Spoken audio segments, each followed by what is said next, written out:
Hello, and thank you for the opportunity to share some valuable information.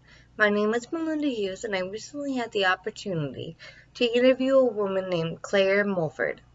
She is in private practice as a licensed professional counselor and a licensed chemical dependency counselor.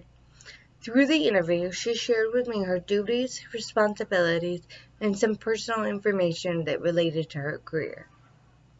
I first asked Claire what motivated her to choose a career in counseling, and her answer surprised me. She didn't know. She explained that she had rough teenage years and that she had gone through counseling to learn how to cope. And then she had a rough marriage, and in the separation time, she found herself at the kitchen table many times with her children's friends, would sit and talk to her about their problems. Later in life, she looked back on those years and wanted to somehow get back there. Claire explained that she started with her associates at junior college and went straight into chemical dependency licensing, which required 500 internship hours. Her internship leader became her mentor and then her employer. He encouraged her to continue her education, in which she did. She got her master's and completed another 3,000 internship hours, and then became partners in the practice. She was not interested in furthering her career in a doctorate, but she did state that her partner had indeed got a doctorate in psychology. She starts her day at the office around 9 a.m., sometimes 8 depending on the client, and she sees clients each hour until lunch. She did say that she takes a 2-hour lunch to make sure that she has time to relax and to process her morning and catch her breath. She then sees clients each hour until 5 or 6.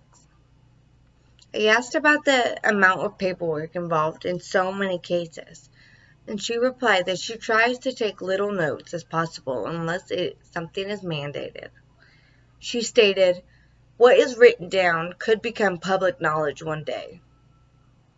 It reminds me of Sigmund Freud, who also took little notes on his cases. She did state that she regularly spends time in a court vouching for individuals that need treatment rather than jail time. I asked Claire what expectations she had at the beginning of her career that ended up being much different in reality. She noted that she had a fairly well-rounded experience and that she was very grateful for it.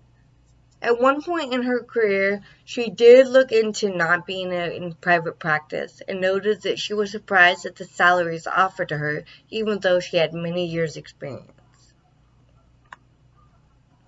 Since Claire was uninterested in furthering her career, I asked her what her opinion on the differences between a licensed counselor and a licensed psychologist. She stated 2 more years of school and a doctor title. She was only interested in the applied field of counseling and had no interest in the research, which comes with the psychologist title.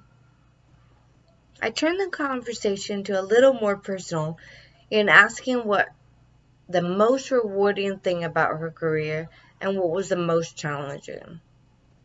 She simply stated that she got great joy from watching people change their thinking, taking a better and different road, and watching them start making personal and life goals.